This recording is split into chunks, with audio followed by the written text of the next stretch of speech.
Hello friends, तो आज की इस वीडियो में आज मैं कक्षा 10वीं वाले विद्यार्थियों को अध्याय 2 के प्रश्नावली 3 को बताने वाला हूं। तो चलो प्रश्नावली 3 को पूरा डिटेल से मैं आपको बता देता हूं। और इसके अंदर जो हमें टॉपिक पढ़ना है वो है समीकरण निकाय। तो सबसे पहले समीकरण निकाय के तीनों टॉपिकों के बारे में जान लेते हैं। तो कौन कौन से टॉपिक है? पहला है अद्वितीय हल, दूसरा अनंत अनेक हल और तीसरा है कोई हल नहीं। ये जो अद्वितीय हल है इसका मतलब क्या होता है? इसका मतलब ये होता है कि जब भी हम अद्वितीय हल से किसी प्रश्न को बनाएंगे, मतलब अद्वितीय हल निकालेंगे, तो जो हमारा A1, A2, B1, B2 कभी भी बराबर नहीं होगा। अगर उदाहरण के तौर पर देखा जाए तो मान लो कि ये जो A1 है उसके जगह पे हमने 1 रखा और A2 के जगह पे 2 रख दिया। ठीक है, फिर A3 के जगह पे मतलब B1 के जगह पे 3 और B2 के जगह पे 4 रख दिया। तो देखो क्या ये दोनों एक दूसरे के बराबर? नहीं, तो इसको इस तरीके से काट दिया जाता है। देखो ऊपर ऊपर से बराबर नहीं है, नीचे नीचे से भी बराबर नहीं है ना? तो दोनों को देखना है। यहाँ 1/2 है तो यहाँ भी 1/2 होना चाहिए। अगर यहाँ पे 3/4 है तो यहाँ भी 3/4 होना चाहिए, तो बराबर हो जाएगा। लेकिन बराबर नहीं लाना है, इसमें याद रखना। अद्वितीय हल का नियम यही कहता है कि कोई भी कंडीशन में A1, A2, B1, B2 का मान कभी भी बराबर नहीं आएगा। ये कहलाता है अद्वितीय हल। और अनंत अनेक हल क्या होता है? अनंत अनेक हल A1, A2 बराबर है B1, B2 के। देखो ये दोनों बराबर हो गए, इसके बराबर में C1 और C2 भी बराबर होगा। मतलब A1, A2 बराबर B1, B2 बराबर C1, C2 बराबर है। इसका मतलब ये कह सकते हैं कि 1/2, 1/2, 1/2। A1, A2 के जगह पे भी 1/2, B1, B2 के जगह भी 1/2, C1, C2 के जगह पे भी 1/2 प्राप्त हो रहा है। तो ये कहलाता है अनंत अनेक हल। ठीक है, अब कोई हल नहीं है, तो कोई हल नहीं है तो इसका होगा A1 अपान A2 बराबर है B1 अपान B2। ये दोनों तो बराबर हो जाएगा, लेकिन ये वाला बराबर नहीं होगा, C2। ठीक है, 1/2 बराबर 1/2 हो रहा है, लेकिन 3/4 बराबर नहीं होगा। तो ये कहलाता है कोई हल नहीं। समझ में आ गया? अद्वितीय हल से अगर आपसे कोई प्रश्न पूछता है तो उसका जवाब आप इस तरीके से दे सकते हैं, अनंत अनेक हल का इस तरीके से, और कोई हल नहीं है इसका जवाब आप इस तरीके से दे सकते हैं। अब इनके अंदर जो प्रश्न दिए हुए हैं प्रश्नावली 3 के अंदर, उनको देख लेते हैं।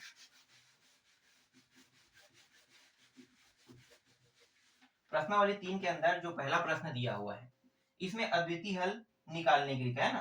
तो यहाँ पे जो प्रश्न है उसे मैं लिख लेता हूँ। 3x प्लस 5y बराबर 12, फिर 5x प्लस 3y बराबर 4। ठीक है, दो समीकरण है, पहला समीकरण, दूसरा समीकरण। ठीक है, तो अब इन दोनों समीकरणों को हल करेंगे। तो यहाँ पे लिखो हल। समीकरण एक, समीकरण एक, 3x प्लस 5y बराबर 12 को मानक समीकरण, मानक समीकरण ए एक्स, और यहाँ पे 1 रहेगा क्योंकि दो समीकरण है, A1x B1y और प्लस C1 से तुलना तथा तथा समीकरण 2 को 5x, समीकरण 2 को नहीं, समीकरण 2 5x प्लस 3y बराबर 4 को भी मानक समीकरण, समीकरण A2x plus B2y plus C2 से तुलना करने पर, तुलना करने पर। ठीक है, तुलना कर रहे हैं तो देखो इसे तुलना कैसे करते हैं पता है? ध्यान से देखना, यहाँ पे x है, यहाँ भी x है, तो जो x है वो क्या होगा? कट जाएगा, है ना, कट जाएगा। तो अब आपको क्या दिखाई देगा? अगर ये दोनों कट रहा है तो आपको A1 और 3 दिखाई देगा। तो यहाँ पे लिखो A1 बराबर 3। फिर y और y देखो, तो y में ये दोनों कट गया, 5 और B1 बच रहा है, तो B1 बराबर 5। अब C1 को देखो, तो C1 बराबर कुछ कट रहेगा, कुछ भी नहीं कट रहा है, तो आपको क्या लिखना है? डायरेक्ट 12 लिख देना है। ठीक है, फिर यहाँ पे भी वैसे ही करेंगे, x यहाँ पे कट गया, A2 के जगह पे आ जाएगा 5 आ जाएगा। B2 बराबर y यहाँ पे है, ये दोनों कट गया, अब आपको क्या दिखाई देगा? 3, और B2 दिखाई दे रहा है ना, तो B2 का मान 3 आ गया। फिर C2 का मान यहाँ पे कितना प्राप्त होगा, C2, यहाँ से कुछ भी नहीं कट रहा है तो डायरेक्ट इसके मान को लिख देंगे 4। इस तरीके से A1, A2, B1, B2, C1, C2 का मान हमें प्राप्त हो गया।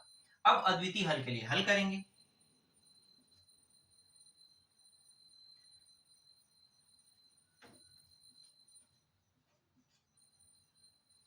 अद्वितीय हल के लिए तो पहले A1 अपान A2 बराबर B1 अपान B2 बस को लिखेंगे, क्योंकि अद्वितीय हल का नियम क्या कहता है, A1 A2 बराबर है, यानी ये चेक कर रहे हैं ना। तो A1 अपान A2, तो देखो A1 अपान A2, तो A1 का मान 3 और A2 का मान 5, तो 3/5, फिर 5/3। देखो ये जो मान है उलट पुलट है, मतलब बराबर तो नहीं है, तो इसका मतलब क्या है, ये मान बराबर नहीं है। इसका मतलब ये है कि ये जो पहला समीकरण है ये क्या है, अद्वितीय हल है, अद्वितीय हल है। ठीक है, इस तरीके से आपका जो पहला प्रश्न है वो कंप्लीट होता है। बहुत आसान, बहुत सरल प्रश्न है, पहला प्रश्न पूरा इसी तरीके से बनेगा ना, तो ये इतने में ही यहाँ पे कंप्लीट हो रहा है। चलो अगला प्रश्न देखो। हाँ, और थोड़ा सा बताना चाहो तो इसको भी बता सकते हो कि ये जो है A1 A2 थोड़ा सा नीचे में लिख लेना, A1 A2 बराबर B1 B2 बिल्कुल भी क्या है, बराबर नहीं, इसलिए ये क्या है, अद्वितीय हल। अद्वितीय हल का नियम यही है ना। तो दूसरा प्रश्न आप देखते हैं। दूसरा प्रश्न क्या है, इसमें समीकरण निकाय के अनंत अनेक हल कह रहा है। तो यहाँ पे इसी बस को मैं मिटा लूंगा, ठीक है, क्योंकि निकाय के तीनों चरणों में मानक समीकरण तो आएगा ही आएगा, तो हर बार लिखने की जरूरत नहीं है, सिर्फ थोड़ा थोड़ा बदलाव करेंगे। 2x माइनस 3y बराबर कितना, 5 है। ठीक है, ये रहा आपका पहला समीकरण। फिर 6x माइनस 9y बराबर 15, ये रहा दूसरा समीकरण। अब इस प्रश्न में समीकरण निकाय के अनंत अनेक हल के लिए हमें हल करना है, मतलब सिद्ध करके लाना है कि ये वाकई में अनंत अनेक हल है या नहीं। तो यहाँ पे थोड़ा सा बदलाव कर देते हैं। बदलाव कहाँ पे करेंगे, बस यहीं पे। तो 2x माइनस 3y बराबर 5, बाकी मानक समीकरण सेम रहेगा। इसको भी बदल देते हैं समीकरण 2 को, है ना। तो ये 6x माइनस 9y बराबर 15, बाकी पूरा सेम रहेगा। फिर यहाँ पे क्या क्या बदलना है, जो बदलना है उसको मिटा देते हैं। ठीक है, ये सब मान को बदलना पड़ेगा। तो देखो A1 x और x कट गया तो A1 का मान 2 आ रहा है, y और y कट गया तो A2 का मान -3 आएगा, और C1 का मान 5 आ रहा है। इसी तरीके से A2 का मान x कटने के बाद 6 आएगा, y यहाँ से कट जाएगा तो बचे क्या, -9, और B2 बचेगा, तो B2 का मान -9 आ रहा है यहाँ पे। अब देखो C2 का मान कितना आ रहा है, 15 आ रहा है, इस तरीके से। और हल किसके लिए कह रहे हैं, अनंत अनेक हल के लिए। तो यहाँ पे लिखेंगे अनंत अनेक हल के लिए। तो A1 अपान A2 बराबर रहेगा B1 अपान B2 के, बराबर ये भी रहेगा C1 अपान C2 के। अनंत अनेक हल का नियम यही है कि तीनों मान बराबर होना चाहिए। अब देखते हैं मानों को रखकर। तो यहाँ पे देखो A1 A2 का मान 2/6 आ रहा है, B1 B2 का मान -3/-9 आ रहा है ना, और C1 C2 का मान 5/15 आ रहा है। जब इसे हल करते हैं तो 2 के पहाड़े में एक बार में कट रहा है, ये 3 बार में, है ना, एक बार और 3 बार। तो यहाँ पे मैं नीचे में लिख लेता हूँ 1/3। यहाँ पे देखो दोनों में माइनस है, मतलब ये दोनों कट के प्लस हो जाएगा। 3 एकम 3 तिया, ये भी 1 और 3 में कट रहा है, तो 1 3 बराबर हो गया। अब 5 एकम 5 तिया, ये भी कट रहा है, मतलब 1/3 यहाँ भी आ रहा है। तो देखो 1/3 1/3 1/3 तीनों में आ रहा है। इसका मतलब क्या है, इसका मतलब ये जो A1 A2 B1 B2 C1 C2 जो है वो क्या है, अनंत अनेक हल है। अब इसको फिर से नीचे नीचे लाइन में लिखना पड़ेगा, है ना, नीचे में जगह नहीं है और वो दिखाई भी नहीं देगा, इसलिए मैं ऊपर में यहीं पे लिख रहा हूँ। A1 A2 बराबर B1 B2 बराबर C1 C2 क्या है, अनंत अनेक हल है। अंतिम पॉइंट है, अनंत अनेक हल है। ठीक है, तो इस तरीके से आपका दूसरा प्रश्न भी कंप्लीट होता है। दूसरा क्लियर।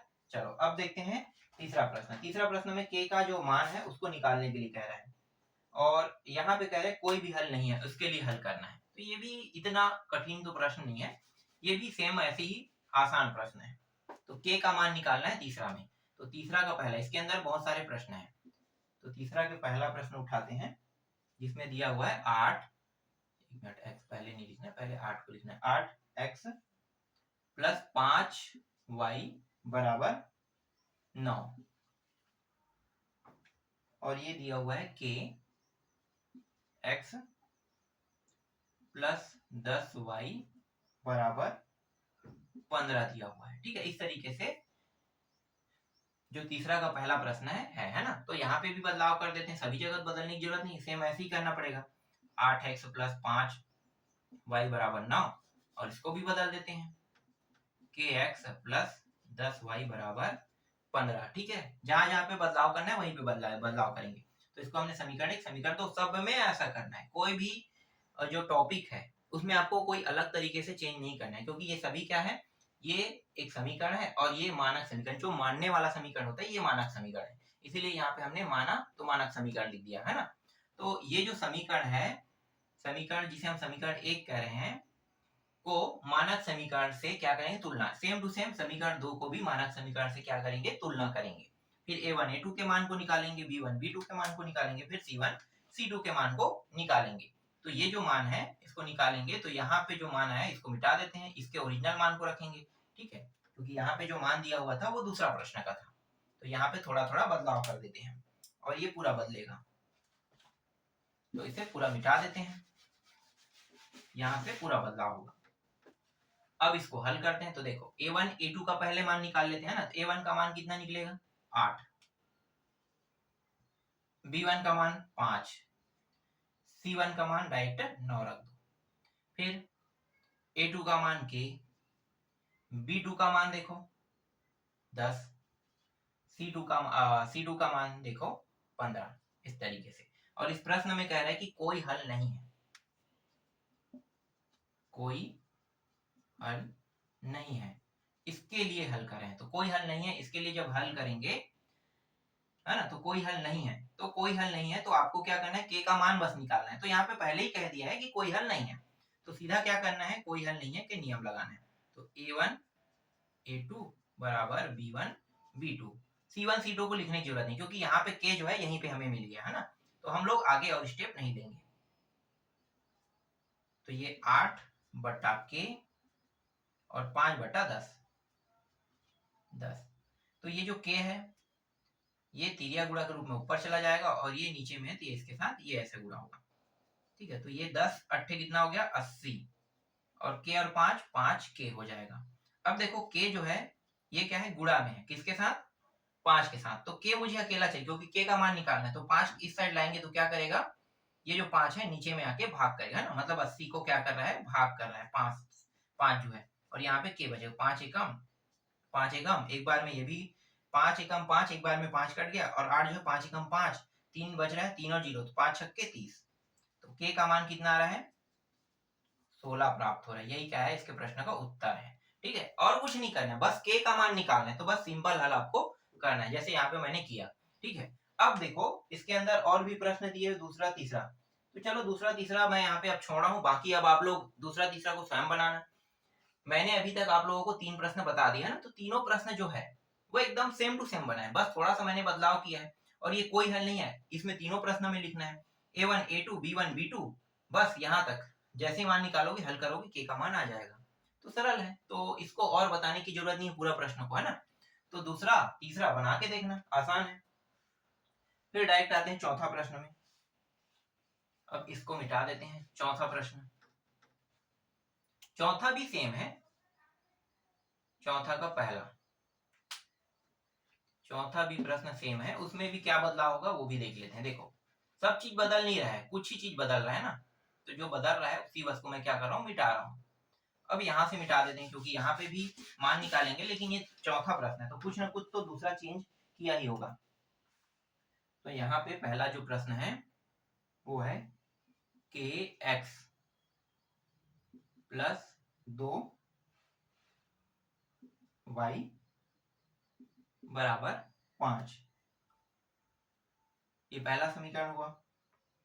फिर 3x प्लस y बराबर 1। ये हो गया दूसरा समीकरण। यहाँ पे अब इन्हीं को लिखेंगे, पहले समीकरण को kx प्लस 2y बराबर 5 और दूसरा समीकरण 3x प्लस y बराबर 1 को इस तरीके से लिख लेंगे। ठीक है, अब देखो a1 का मान k आ जाएगा, b1 का मान यहाँ पे 2 है, ठीक है, c1 का मान 5 है, a2 का मान 3, b2 का मान 1। यहाँ पे देखो इसके साथ कुछ नहीं, मतलब 1 का तो गुणा है ना, तो b2 का मान कितना रहेगा, 1 रहेगा। तो ये y और y कट गया, b2 1 आ रहा है। फिर c2 का मान भी 1 यहाँ पे आ रहा है। और इस प्रश्न में अद्वितीय हल के लिए हल करना है, तो अद्वितीय हल,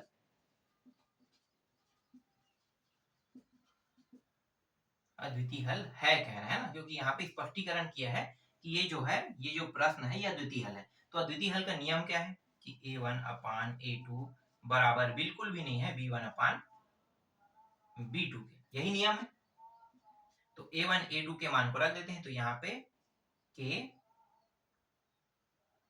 और a2 का मान 3 बराबर नहीं है 2/1 के। जब इसे आगे हल करेंगे तो ये जो 3 है इसके साथ गुणा हो जाएगा, तो यहाँ पे k बराबर और 1 का गुणा इसके साथ, तो k और 1 k और 1 का गुणा होने पर k ही आएगा। तो 3 दूनी कितना हो गया 6, तो ये बराबर नहीं है, तो k का मान कितना आ गया 6।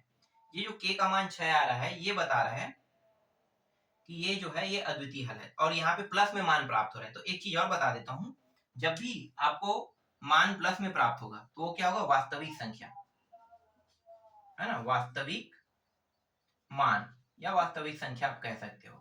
तो k का मान यहाँ पे 6 प्राप्त हो रहा है, तो ये वास्तविक मान के लिए क्या कर रहा है, वास्तविक मानों के लिए समीकरण निकाय क्या, ये क्या है, हाँ एक मिनट, ये k बराबर 6। ठीक है, तो अतः यहाँ पे आप बता सकते हो, अतः यहाँ पे ऊपर में लिख देता हूँ, अतः पहला प्रश्न वास्तविक मान के लिए समीकरण निकाय का अद्वितीय हल है।